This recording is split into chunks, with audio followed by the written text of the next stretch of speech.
Saludos, mi nombre es Sumara Monserrat, soy licenciada en nutrición y por parte del Diplomado de Nutrición Personalizada y Bioquímica Molecular, hoy les voy a presentar un tema. Vamos a abarcar lo que son los temas de la contracción, un poco de metabolismo y un poco de las acciones de ciertas hormonas. Para empezar, hay que hablar de las zonas cerebrales. Las zonas cerebrales, toda información que tengamos va a pasar por aquí, por el quiasma óptico. Después, esa información, es decir, toda clase de estímulos, van a pasar aquí, al lóbulo occipital, donde toda esta información va a pasar a la parte más importante que se encuentra detrás del surco medio, en la parte parietal, que es donde se encuentra nuestra neurona motora. ¿Y esto qué va a hacer? Nos va a hacer que nos movamos. ¿Ok? Vamos a ver que las funciones del cerebro, si nos fijamos aquí, lo que es el lóbulo izquierdo, están las actividades más relacionadas con la ciencia. Y aquí un poco más con lo que es el arte. Vamos a ver que tenemos receptores sensoriales. Estos receptores sensoriales van a recibir información del exterior, como ya dijimos. Van a pasar información de lo que es lo que vemos, lo que sentimos, lo que escuchamos, lo que saboreamos. Y va a pasar por neuronas sensitivas. Aquí va a haber una interconexión entre las neuronas, que va a pasar a las neuronas motoras, y finalmente se va a unir a lo que son los músculos, que van a recibir el mensaje y van a decir, muévete. Vamos a ver un poco lo que es la anatomía neural. La anatomía neural, bien, una neurona va a tener casi las mismas características que una célula normal. Va a tener su núcleo, va a tener su aparato de Golgi, va a tener sus ribosomas, sus ribosomas, su núcleo, nucleolo, membrana, mitocondrias. Pero va a tener esto, lo que son las dendritas. Las dendritas nos van a servir para recibir la información. Esta información va a viajar desde el soma, va a viajar hasta acá, va a pasar por acá, que son los axones. Los axones nos van a servir para comunicarnos con otras neuronas o con otros órganos. Por ejemplo, vamos a ver que se va a comunicar con lo que es el músculo, que es ahorita lo que nos compete. Muy bien, entonces tenemos las dendritas, tenemos los microtúbulos, que nos va a permitir mandar el estímulo. ¿Ok? Vamos a tener lo que es el axón. El axón, si se fijan, está cubierto con vainas de mielina, es decir, son aislantes. ¿Por qué son aislantes? Porque el estímulo que reciben las dendritas, a partir de aquí, de todo lo que viaja, puede que se pierda la carga. Entonces, lo que va a hacer es que esta carga no se pierda, no se vaya perdiendo. Pero si se fijan, aquí entre estos puntos tienen unos nódulos. Estos se llaman los nódulos de Rayleigh. Aquí nos van a servir como recarga. Todo impulso, toda carga que se vaya perdiendo, aquí lo vamos recuperando. Aquí tenemos unos pequeños canales de sodio. Ok, entonces vamos a ver que estas neuronas se van a comunicar por medio de los neurotransmisores. En los microtúbulos, aquí se van a producir unas proteínas, que son la quinesina y la adeneína. ¿Qué nos van a servir? Nos van a servir para transportar estos neurotransmisores. Los neurotransmisores va a haber dos. Va a haber excitadores y va a haber represores. Represores van a estar como el GABA. Excitadores van a estar como la acetilcolina, que es la que vamos a estudiar en esta ocasión. Entonces, quedamos de que aquí, por acá va a viajar hasta el lugar que le corresponde. Muy bien, entonces tenemos el cuerpo celular, aquí tenemos el axón, aquí tenemos cómo se va desprendiendo lo que es el neurotransmisor. Vamos a ver la acetilcolina, no hay que olvidarla, ¿sale? Vamos a ver lo que es potencial de membrana, y para esto vamos a ver lo que son los conceptos básicos. Tenemos electrolitos, en nuestro cuerpo está lleno de electrolitos. Va a haber cationes, va a haber aniones. Cationes, carga positiva, aniones, carga negativa. Carga positiva, sodio, potasio, también podría entrar el calcio. Y aniones, carga negativa, el cloro. Todas las células del cuerpo humano tienen cargas eléctricas, entre el interior y entre el exterior, ¿ok? Eso hay que tenerlo bien en cuenta. Vamos a ver lo que es potencial de membrana. Nuestro cuerpo humano siempre va a buscar que esté en un equilibrio. Pero ¿cómo lo interpreta una célula, una neurona que esté en equilibrio? Simplemente su espacio intracelular va a estar más negativo que su espacio extracelular. Aquí vemos alguna comparativa entre electrolitos, líquido intracelular, líquido extracelular. ¿Ok? ¿Por qué? Porque si tuviera cargas iguales, no funcionaría nada, no habrá ninguna actividad. Entonces vamos a hablar, si estamos hablando del potencial de membrana, tenemos que hablar del potencial de reposo. Y aquí lo vamos a demostrar con la bomba sodio-potasio ATPase, donde vemos que se liberan 3 cationes, 3 moléculas de sodio hacia el fluido extracelular, con el coste de un ATP. Pero al mismo tiempo que se libera, va entrando sodio, pero únicamente 2 moléculas. ¿Esto qué nos quiere decir? Nos quiere decir que el espacio extracelular va a ser más positivo que el intracelular, pero a nosotros lo que nos importa es que dentro va a estar más negativo, porque estoy perdiendo más de lo que estoy ganando. Y 90 milivoltios menos 90 milivoltios va a ser la carga para que esté el potencial en reposo. Vamos a ver qué características tiene esto. Vamos a ver. Aquí tenemos la membrana. Tenemos menos 90 milivoltios. Tenemos los canales de fuga, tenemos la bomba sodio-potasio, tenemos canales de sodio, tenemos canales de potasio, que van a ser activados por el voltaje. Aquí vemos negativo, positivo, menos 90 milivoltios. Seguimos en fase de reposo. Ok, los canales de sodio activados por potasio. Vemos aquí, en la fase de reposo, canales de sodio se encuentran cerrados. Del mismo modo, canales de potasio se van a encontrar también cerrados. ¿Qué pasa? Aquí empieza la segunda fase, que es la fase de despolarización. Es decir, va a llegar un impulso. Este impulso va a hacer que la membrana se vuelva más permeable para el sodio y va a pasar a menos 65.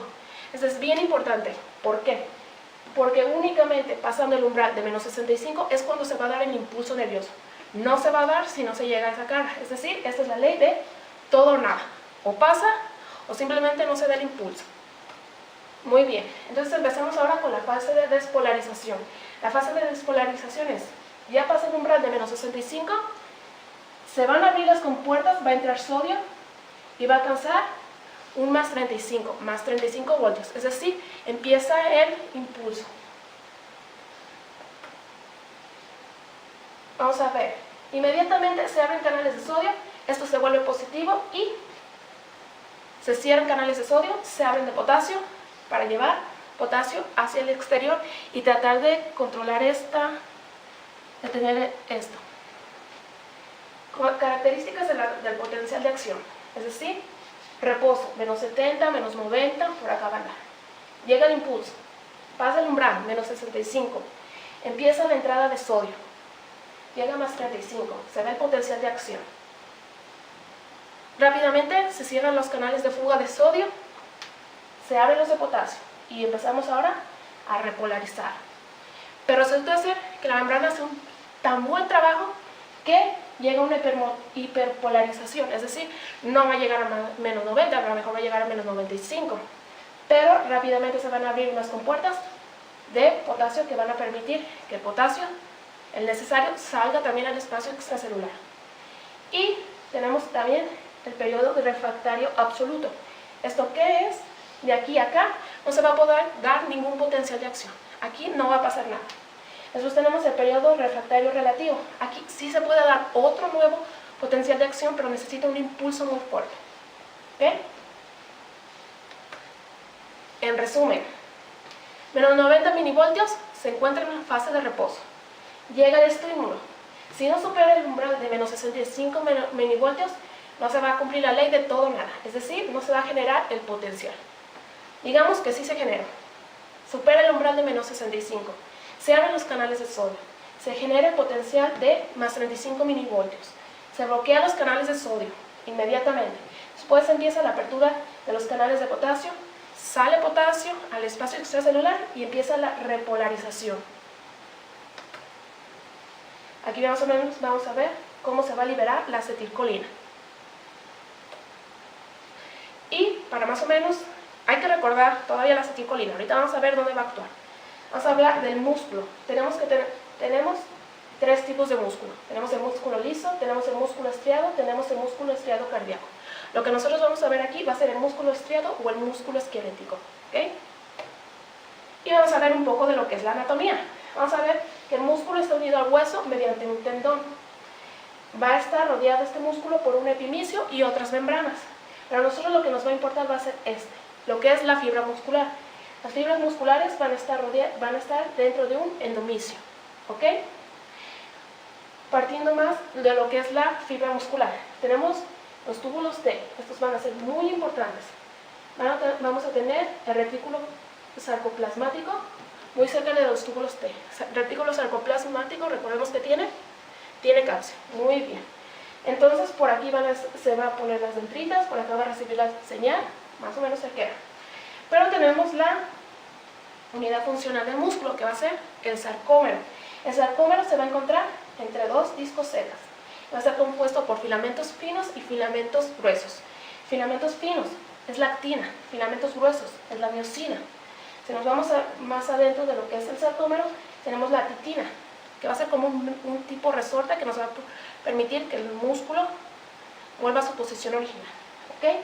Tenemos la tropomodulina, tenemos la tropomiosina, que si nos fijamos está rodeando la actina. Tenemos troponinas. Troponinas vamos a tener troponina C, troponina I y troponina T. ¿Ok? Pero vamos a ver más o menos, más a profundidad, lo que es la actina y lo que es la miosina. Entonces aquí está el filamento de actina. Tenemos un tropomiosina, fíjense cómo rodea la actina. Tenemos las troponinas y tenemos el filamento de miosina. Noten esto, hay una cabeza, un tipo cabeza de miosina, que está unido a un ATP. Este ATP pues, va a funcionar mucho, va a ser muy importante, porque mientras esté este ATP unido a la cabeza de miosina, no se va a poder unir a la actina. ¿Okay? Y también lo mismo, si están unidos estas troponinas, no se va a poder hacer esta unión. ¿Ok? Muy bien. Ahora sí, vamos a volver a lo que es la acción de la acetilcolina, que recordemos que es un neurotransmisor, que ¿de dónde viene? De nuestra neurona motora. ¿A dónde va? A nuestro músculo, que nos permite movernos. Tenemos el axón terminal. Aquí tenemos la acetilcolina. La acetilcolina se va a liberar. Va a causar una despolarización de lo que es la membrana. Va a entrar sodio. El sodio va a generar un potencial de acción. Este potencial de acción va a viajar ¿por dónde creen? Va a viajar por los túbulos T, dentro de la fibra muscular. Esos túbulos T van a viajar. Recordemos que los túbulos T están cerca ¿de dónde? Del retículo sarcoplasmático. Es decir, va a provocar la apertura de los canales de calcio. Y va a salir calcio. Calcio se va a dirigir hacia la actina, hacia el sarcómero, más específicamente hacia la actina. ¿Dónde creen que va a llegar primero? Si tenemos tubulina C, tenemos tubulina I y tenemos tubulina T. Exactamente, va a llegar a la tubulina C. La tubulina C le va a decir a la tubulina I que se mueva. Esta tubulina I le va a decir a tubulina T, que es de tropomiosina, que se mueva. Es decir, los filamentos se van a mover, lo que va a permitir que el filamento de la miosina se pueda unir aquí. Para que esto ocurra, va a haber un desprendimiento, va a haber una degradación. De ATP va a pasar a ADP. ¿Ok? Y aquí está más o menos ejemplificado. El ATP se va a unir a la miosina haciendo que separe la actina. Aquí tenemos ATP, está libre, no se puede unir. El ATP se va a transformar en ADP, es decir, está listo para hacer este movimiento. Entonces el calcio se va a unir a las troponinas, lo que va a causar que se mueva la tropomiosina, lo que va a permitir que la cabeza de miosina se junte con la actina. Esto va a ser el movimiento de la actina, es decir, va a cambiar el ángulo, se va a generar el movimiento. Muy bien, excelente.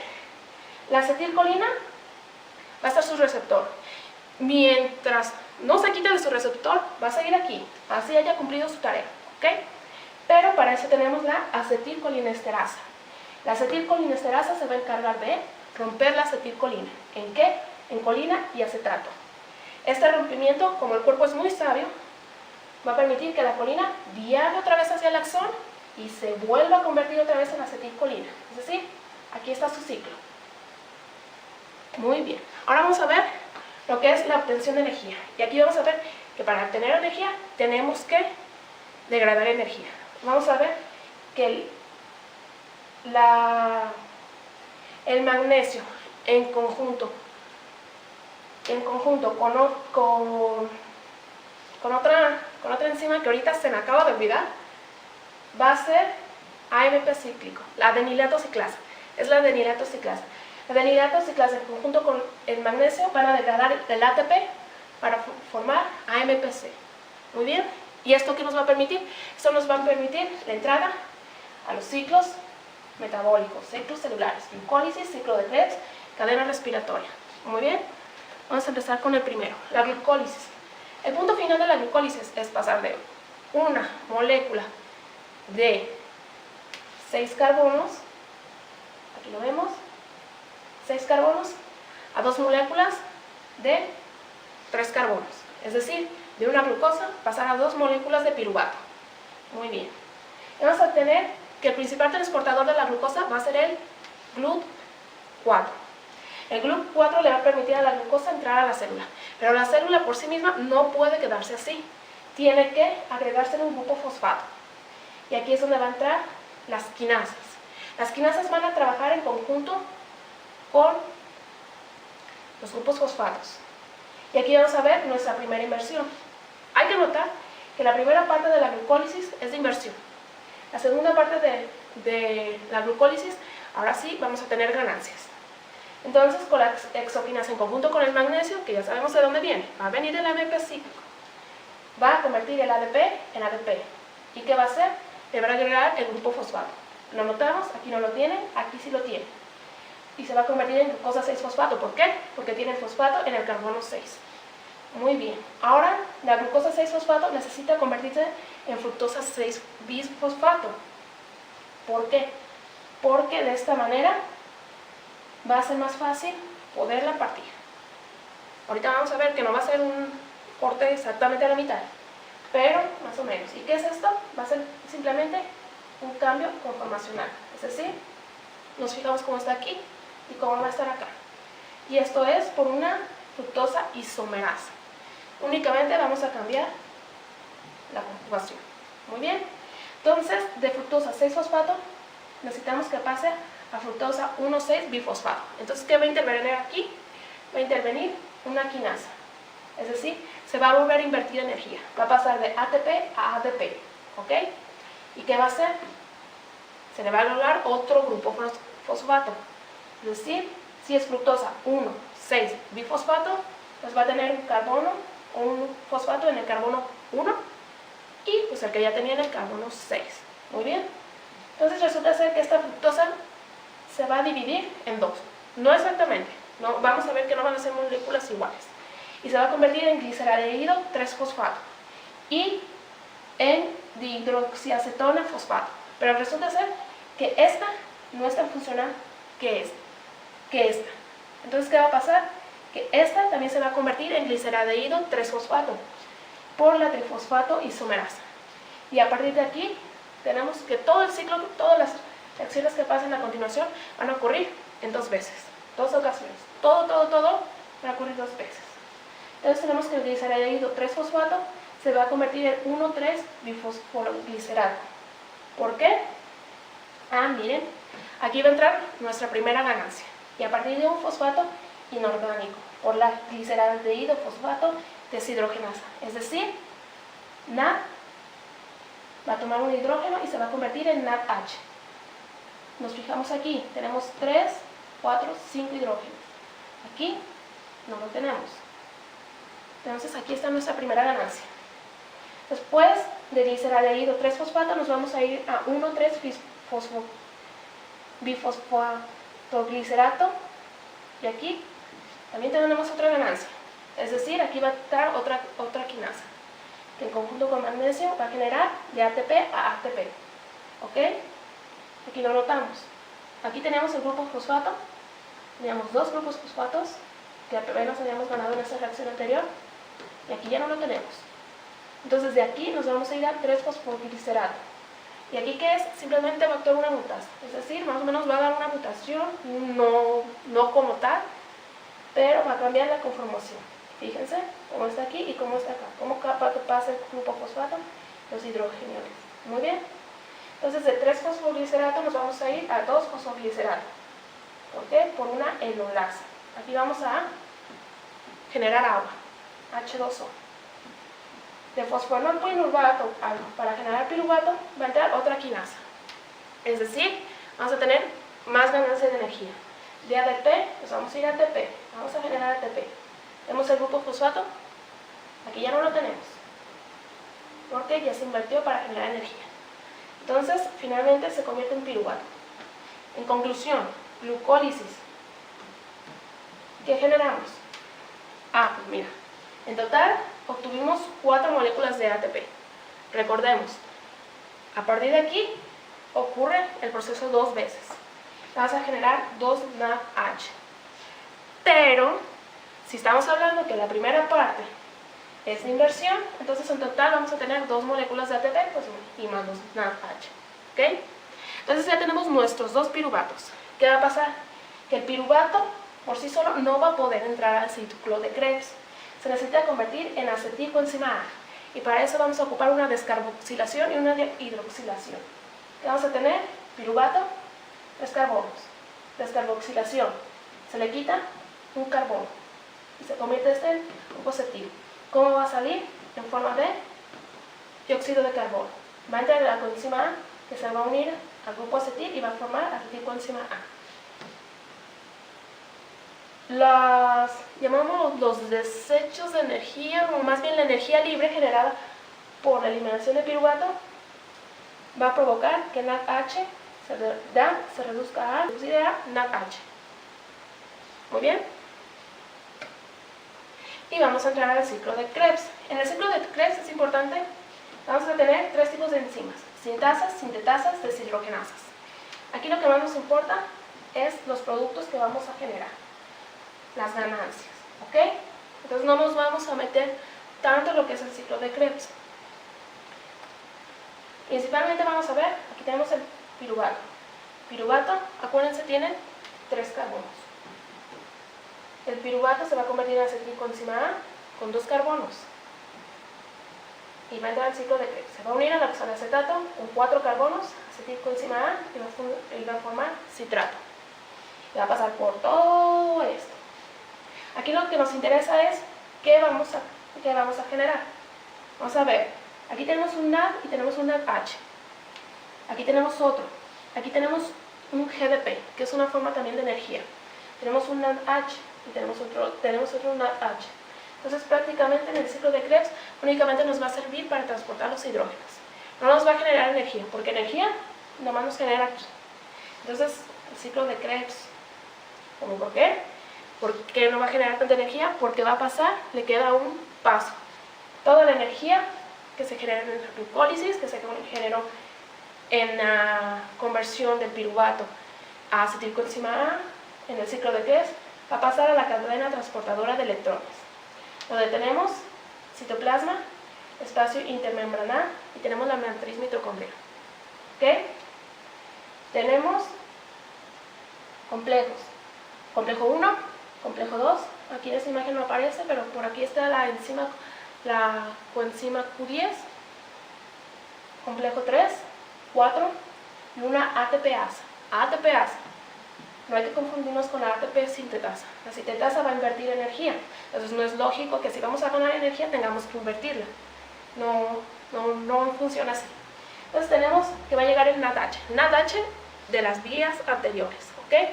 NADH se va a oxidar a NAD y va a generar 2 electrones. Estos 2 electrones van a pasar de complejo en complejo en complejo hasta el 4. En el complejo 4 se va a unir a media molécula de oxígeno y a 2 de hidrógeno y va a formar agua. ¿El oxígeno de dónde? El oxígeno va a venir de lo que respiramos. De ahí, si no respiramos, si nos privan del oxígeno, todo esto no va a ocurrir. ¿Sale? Muy bien, entonces tenemos 2, 2, 2. Muy bien. Pero resulta ser que por cada 2 electrones que van pasando, se van liberando hidrógenos. Se va liberando hidrógenos. ¿Ok? El complejo 2 no va a liberar nada. Aquí tenemos el complejo, si tenemos el NAD, si tenemos aquí por el NAD, de aquí van a salir 4 hidrogeniones. Aquí van a salir otros 4 y de aquí van a salir otros 2. Muy bien. El FADH va a pasar prácticamente lo mismo. De FADH va a pasar a FA. Pero este va a empezar desde el complejo 2. Y si tomamos en cuenta que el complejo 2 no va a liberar hidrogeniones, entonces va a empezar desde aquí. Entonces en lugar de van a ser 4, van a ser 2. ¿Okay? Van a ser 6. Cuando con el NAD teníamos 10. ¿Ok? Pero ¿qué resulta ser? Que aquí, este espacio se va a volver muy ácido. Muy ácido. ¿Y qué va a pasar? Que quiere entrar. Pero va a entrar con un coste. Es decir, el paso de estos hidrogeniones va a generar energía libre de Gibbs. Esta energía libre de Gibbs va a permitir que el ADP se convierta en ATP. ¿Ok? Y tenemos que por cada hidrogeniones se va a convertir en una molécula de ATP. Muy bien. Entonces, va a ser más eficiente este. Vamos a ver en resumen. En presencia de oxígeno, en ausencia de oxígeno. Presencia de oxígeno, ya pasamos por la glucólisis. Ya quedamos en que vamos a producir 2 ATP y 2 NADH. Después pasamos a la oxidación del piruvato. Aquí generamos 2 NADH, ¿se acuerdan? Muy bien. Después vamos a entrar al ciclo de Krebs. Ciclo de Krebs, vamos a generar 6 NADH, 2 FADH y 2 ATP. Acuérdense que era en forma de GTP, pero es, al fin y al cabo, energía. ¿Por qué? Porque también aquí sigue lo mismo que la glucólisis. Va a pasar 2 veces el ciclo. En total van a pasar a la cadena transportadora de electrones y van a generar entre 34 ATPs, 38 ATPs, 36 ATPs, todo depende más o menos de la bibliografía. ¿Okay? Ahora tenemos que en ausencia de oxígeno vamos a tener la glucólisis anaerobia, que esto va a funcionar en base a una fermentación, va a producir 2 moléculas de lactato, 2 de etanol. Vamos a ver que un rendimiento es de 2 moléculas de ATP, muy útiles, no tan eficientes como lo que vendría siendo en presencia de oxígeno, pero más adelante vamos a ver que a veces se ocupa más esta que esta, ¿ok? Sobre todo en ejercicios físicos. Vamos a ver cuándo es conveniente esta y cuándo no es conveniente esta, va a ser en otro video. Ahora, para entender cómo va a pasar eso, tenemos que hablar de fisiología endocrinológica. Es decir,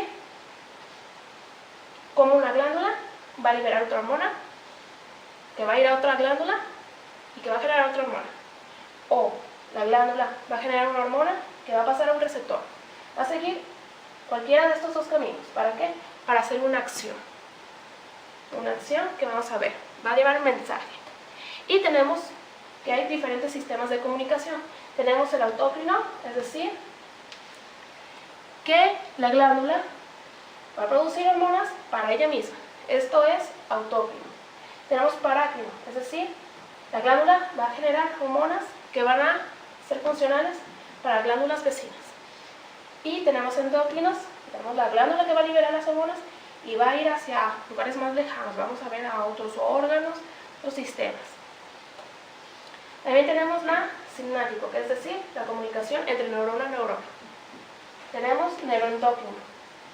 Tenemos la célula, la neurona, se va a comunicar con la célula blanca. La célula blanca es a donde va a llegar el mensaje. ¿Ok? Un ejemplo de ese ya lo vimos. Vamos a ver que tenemos el control de la secreción hormonal. Vamos a ver que hay retroalimentación negativa. Vamos a ver que hay retroalimentación positiva. Vamos a ver unos ejemplos. Un ejemplo, por ejemplo, llega un estímulo, te asusta, te sorprendes, te enojas, lo que sea. Va a subir, van a aumentar los latidos de tu corazón. Es decir, va a aumentar la presión arterial. Este aumento de la presión arterial va a llegar hacia los vasoreceptores de los vasos sanguíneos. Esos vasos sanguíneos van a enviar una señal. ¿A dónde? A un centro regulador, que en este caso va a ser el encéfalo. El encéfalo va a interpretar esa señal. Va a decir, tengo la presión elevada, tengo que controlarla. Y va a llevar impulsos nerviosos. O son también llamados señales de referencia. ¿A dónde? A un efector, es decir, al corazón. Al corazón para disminuir la frecuencia cardíaca y por lo tanto la presión arterial. Entonces va a haber una restauración de la presión arterial. Muy bien, se corta el video. Entonces ahora vamos a ver la retroalimentación positiva. La retroalimentación positiva aquí lo vamos a poner como un ejemplo positivo. Porque vamos a ver que esta retroalimentación a veces tiene efectos negativos, muchas veces letales. ¿Okay? Tenemos, por ejemplo, en este caso, lo que es el parto. El parto. Las contracciones de las paredes uterinas van a empujar la cabeza del bebé hacia el cuello uterino, lo que va a causar su dilatación. Esa dilatación va a tener, hablamos de que en el cuello uterino va a tener unas células nerviosas. Estas células nerviosas van a enviar una señal hacia el centro regulador, que en este caso va a ser el encéfalo. El encéfalo va a recibir esta información, la va a procesar, va a liberar oxitocina. La oxitocina va a generar que los músculos del cuello uterino se vuelvan a contraer, ¿okay? Y entonces el cuerpo del bebé vuelve a avanzar más, se vuelve a dilatar. Este efecto se va a volver a repetir una y otra vez hasta que haya un nacimiento. Una vez que existe el nacimiento, que ya se dio, que ya nació el bebé, esto inmediatamente se interrumpe, ¿okay? Tenemos también el control por variaciones cíclicas, es decir, cambios de estación. No es lo mismo la primavera, no es lo mismo que el invierno. El invierno nos dice invernación, primavera nos dice actividad, hagámoslo así. Etapas de desarrollo, no son las mismas hormonas que yo producí en mi pubertad que las que voy a producir en mi adultez, ¿okay?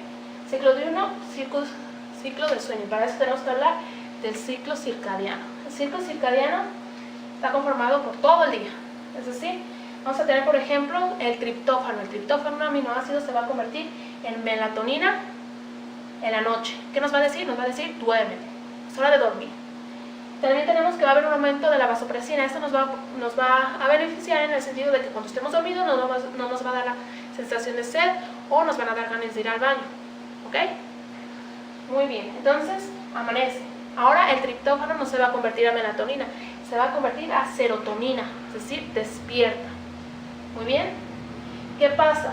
Todo este ciclo está regulado por la luz, no tanto por las horas, ¿ok? Es por la luz. Entonces, este ciclo se va a ver alterado por nuestros estilos de vida.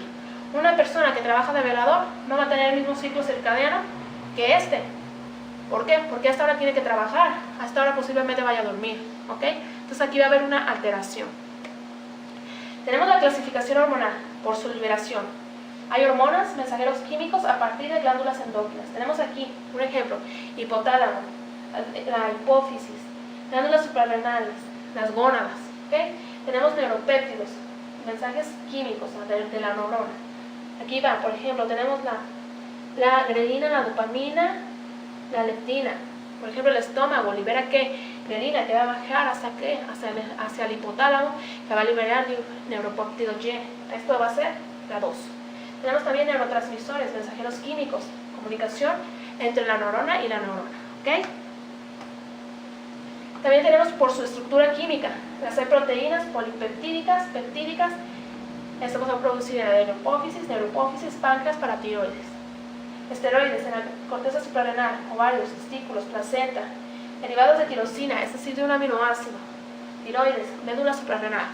Aquí más o menos están divididos. Por ejemplo, el hipotálamo, las hormonas que va a liberar. Tenemos que estas principalmente van a ser proteicas. Y si se fijan, son hormonas liberadoras de otras hormonas. Aquí en el hipotálamo. Tenemos la neuropófisis y la neuropófisis. También principalmente van a tener estas características. Va a haber otras. Tiroides, T3, T4. ¿A partir de qué? De un aminoácido. ¿De cuál? De la tirosina. Tenemos en el hígado, que también va a secretar hormonas: duodeno, riñón, estómago, páncreas, glándulas adrenales, médula adrenal, glándulas adrenales, suprarrenales. Tenemos estas, ¿ok? No me voy a detener mucho aquí. Ahora vamos a hablar de las glándulas suprarrenales.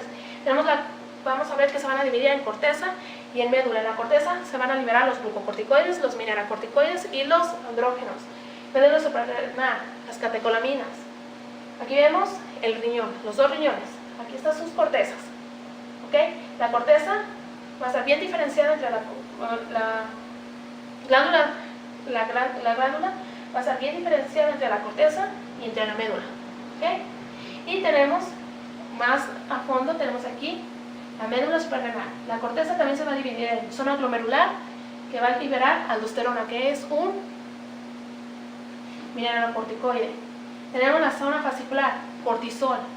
Tenemos la zona reticular, andrógenos. ¿Saben?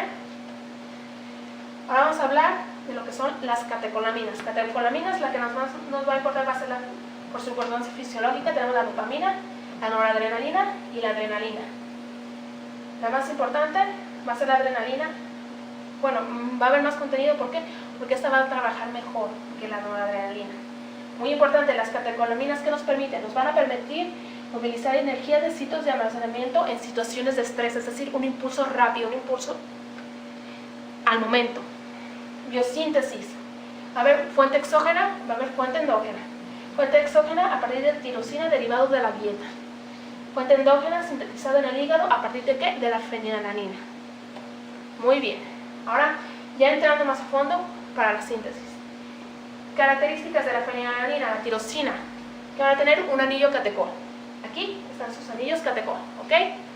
Muy bien. Entonces, la fenilalanina quedamos que se va a producir ¿en dónde? En el hígado. Ya después de acá va a migrar hacia la médula. Pero esto, la conversión, va a ser en el hígado. Okay, entonces tenemos fenilalanina. ¿Qué va a actuar? Va a actuar una fenilalanina hidroxilasa. ¿Qué va a hacer? Le va a quitar un hidroxilo a la tetrahidrobiopterina. ¿Dónde se lo va a poner? Aquí, en su anillo catecol. Muy bien, aquí ya entramos a la médula. De la tirosina necesito que se convierta a dopa. De tirosina a dopa va a ser prácticamente el mismo efecto. Vamos a tener una tirosina hidroxilasa que le va a quitar un grupo hidroxilo a la tetrahidrobiopterina y se lo va a poner en su anillo catecol, ¿ok? Pero resulta ser que la dopa no me sirve. Necesito que se convierta a dopamina. ¿Por medio de qué? Por medio de una descarboxilación. Es decir, va a actuar aquí la dopa descarboxilasa en conjunto con el pirodoxal. ¿Pirodoxal de qué viene? De la vitamina B2. Entonces aquí tenemos un micronutrimento muy importante. Entonces le va a quitar el grupo carboxilol. Lo vemos aquí ya no lo vemos, ¿ok? Muy bien. Entonces para cruzar de la dopamina a la noradrenalina vamos a necesitar otra hidroxilación. ¿Por parte de qué? De la dopamina hidroxilasa. ¿Qué va a hacer? Le va a quitar el grupo hidroxilo a la vitamina C. Y aquí ya no se lo va a poner en el anillo catecol, se lo va a poner en un grupo carbono. Muy bien. De la noradrenalina a la adrenalina, aquí va a ocurrir una metilación. ¿De qué? En conjunto de, no lo sé pronunciar bien, pero es la feniletanolamina metiltransferasa, que le va a quitar el grupo metilo a la S-adenosinmetionina. ¿De dónde viene esta? Viene del ciclo de la conversión de la homocisteína a la metionina. ¿Y qué se necesita para esta conversión? Se necesita ácido fólico. Entonces aquí tenemos otro nutriente que debemos ocupar, ¿sale? Entonces aquí le va a poner su grupo metil y ya se va a convertir en adrenalina. Todo esto, ¿sale?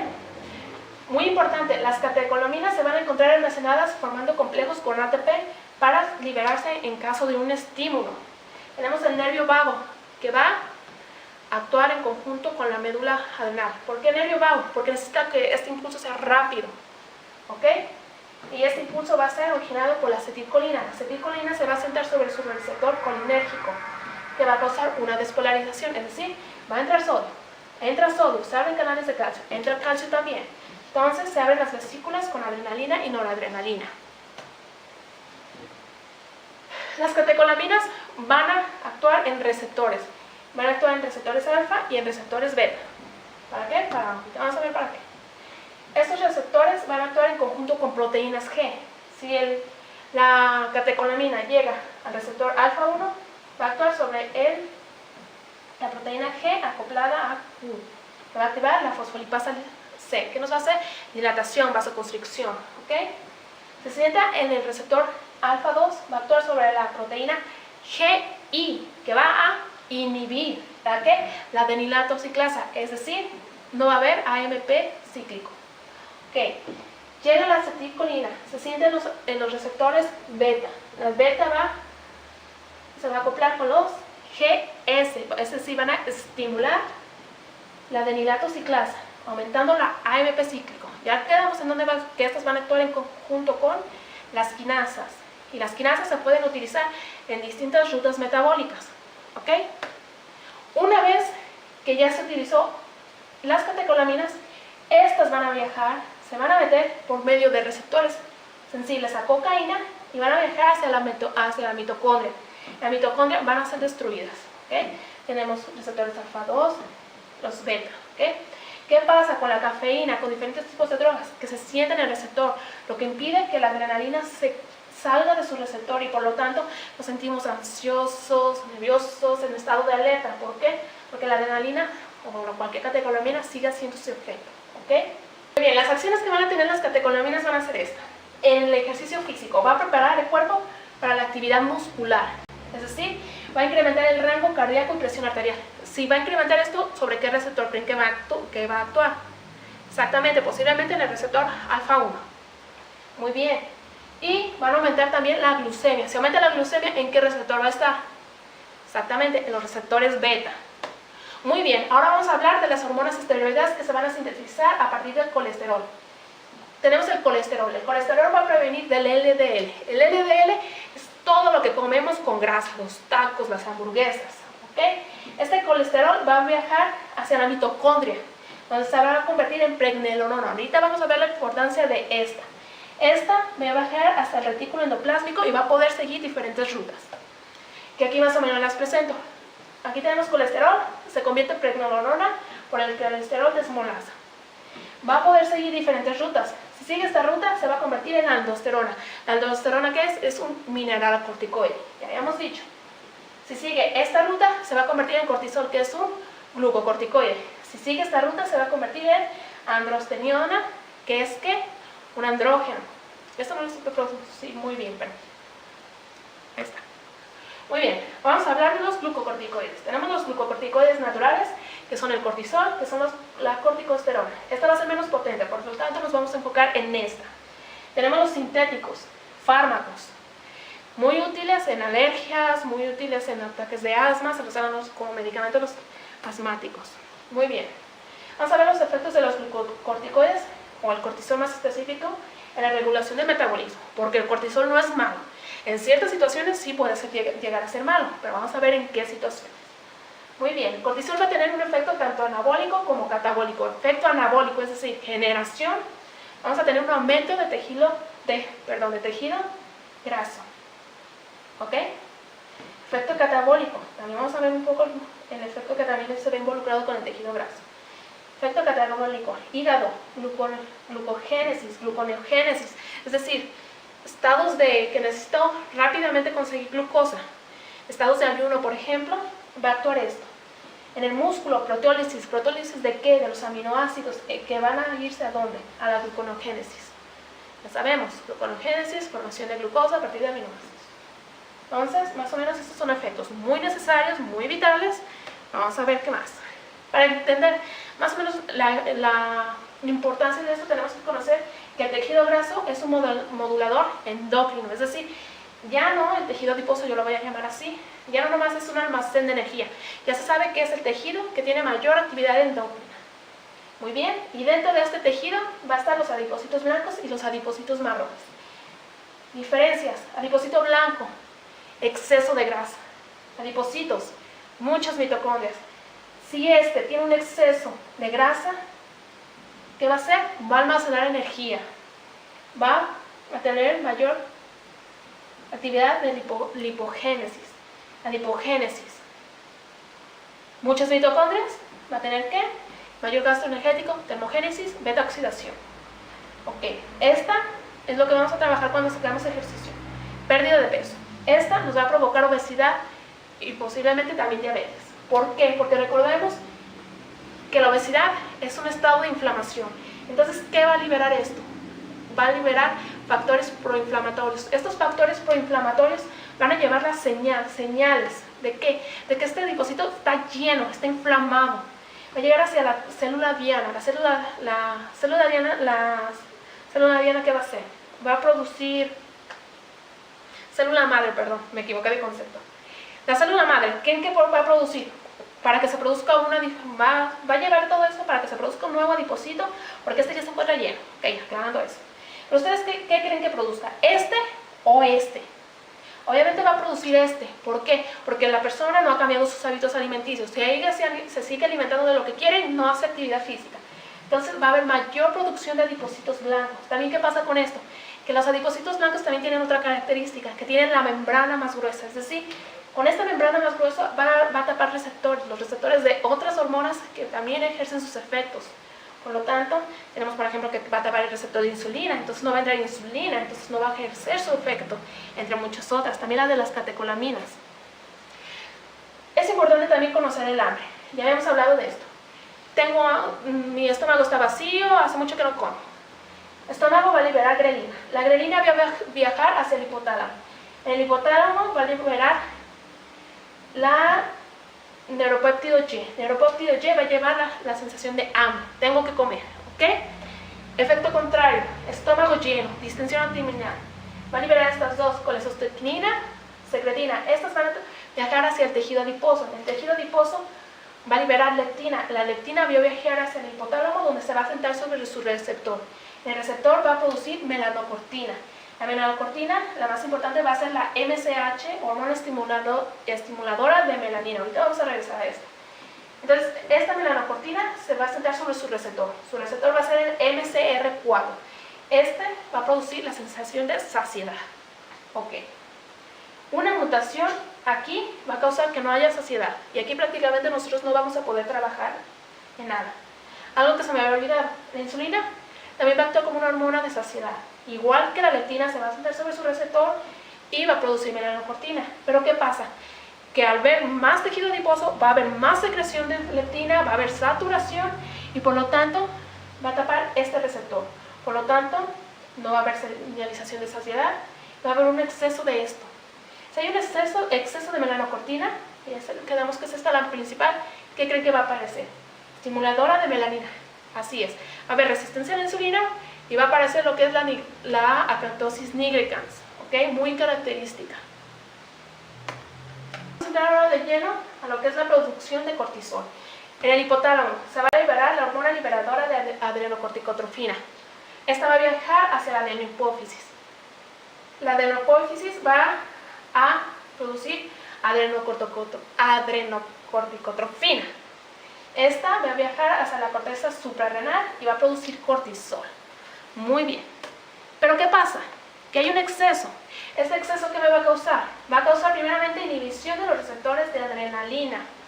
Inhibición de los receptores de adrenalina, ¿qué nos va a causar? Así, resistencia a la insulina. La insulina no va a poder trabajar adecuadamente. Otra cosa, va a subir hasta el núcleo 4 y va a bloquear ya sean los receptores de serotonina. Si han notado que cuando nos sentimos nerviosos empezamos a tener como más hambre y como antojitos, pues miren, va a bloquear los receptores de serotonina. ¿Esto qué va a hacer? Que se nos antojen los hidratos de carbono complejos, galletas, pasteles, etc. Después, si interviene en el bloqueo del receptor de dopamina, ¿qué va a hacer? Se nos van a antojar los hidratos de carbono simples. O, si bloquea la oxitocina, se nos va a antojar las cosas como aciditas, saladitas. Y en caso de que nos bloquee estos tres, va a haber ¿qué? Va a haber una pérdida del apetito. ¿Okay? Va a causar una anorexia. Otra acción. Va a aumentar la reabsorción de sodio. Esto lo vamos a ver más en otra presentación. Va a aumentar la reabsorción de sodio y va a causar ¿qué? Edema. Va a haber aumento de los ácidos grasos libres y este aumento va a inhibir la secreción de la hormona de crecimiento. ¿La hormona de crecimiento para qué nos sirve? La hormona de crecimiento va a intervenir para que haya mayor gasto energético, haya más generación de tejidos, más generación de masa magra, lipólisis. Entonces, si no hay esto, si hay exceso de esto, que se da mucho en obesidad obviamente,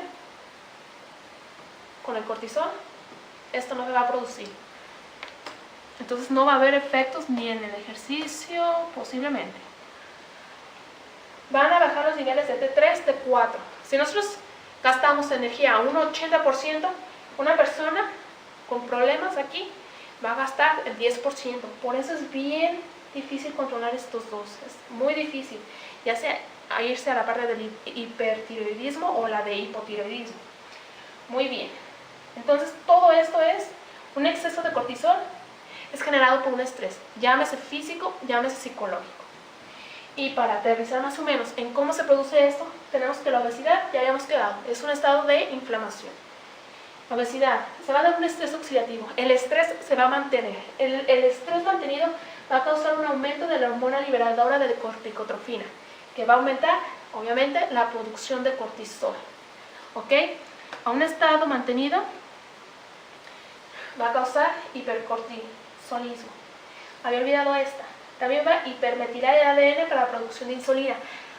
A diferencia de las catecolaminas que van a actuar sobre receptores, estas van a pasar por la membrana y van a actuar inmediatamente en el núcleo. Entonces, si va a hipermetilar el ADN para la producción de insulina, vamos a tener también insulina defectuosa. De ahí va a partir también la resistencia. ¿Okay? ¿Qué pasa? Consumo energía, gasto energía, pero no gasto la energía suficiente. ¿Qué va a pasar? Pues ya habíamos quedado. Se va a almacenar. ¿En qué? En el tejido adiposo. Muy bien. Vamos a hablar de un mal mayor que nos aqueja a las mujeres, que es la lipodistrofia ginecoide. La lipodistrofia ginecoide va a afectar entre el 85 y el 98% de las mujeres a partir de la pubertad. Y se va a dividir en 4 fases. Tenemos la fase 1, que es la ectasia circulatoria. Aquí va a haber presencia de edema, es decir, pellizcas y como que se nota. Fase 2, exudativa. Va a haber retención de linfa y esta retención va a causar también que haya mayor almacenamiento de grasa. Okay. Fase 3, proliferación fibrosa. Va a haber una tipo fibra, una tipo de capa que va a empezar a encapsular el adipocito. Y tenemos la fase 4, fibrosis cicatrizal. Es decir, el adipocito va a estar prácticamente cubierto por una fibra. Aquí, estas dos, se pueden cambiar con dieta y ejercicio bien disciplinados. Esta va a ser más difícil, pero también se puede. En esta ya no. En esta cambies tus estilos de vida, hagas mucho ejercicio, comas saludablemente. Aquí ya va a haber un cambio en la estructura. Entonces aquí prácticamente la única alternativa es una cirugía. Y más o menos aquí están algunos ejemplos. ¿Qué bien? Ok, a nuestro día a día nos enfrentamos al estrés. Estrés por el tráfico, por el ruido, por el trabajo, etc. Prácticamente nuestra vida se divide en esas cosas. ¿Qué podemos hacer? ¿Cómo lo podemos contrarrestar? ¿Por qué algunas personas se enferman? ¿Por qué algunas otras no? Principalmente se debe a los cambios de estilo de vida. Y la mejor forma de reducir el estrés y a su vez reducir el cortisol es esto, haciendo ejercicio. Haciendo ejercicio, recordemos que el estrés va a reaccionar de una manera, vamos a reaccionar de diferente manera. Entonces, haciendo ejercicio, vamos a atacar el problema. ¿Qué más nos va a servir? La meditación. Entonces, haciendo estos cambios en el estilo de vida, nos van a ayudar a recuperar, a estar sanos. ¿Okay? Bueno, por mi parte sería todo. No sé si la información les haya sido de utilidad. Si fue así, denle like.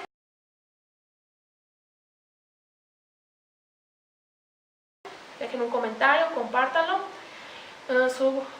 Sugerencias, dudas.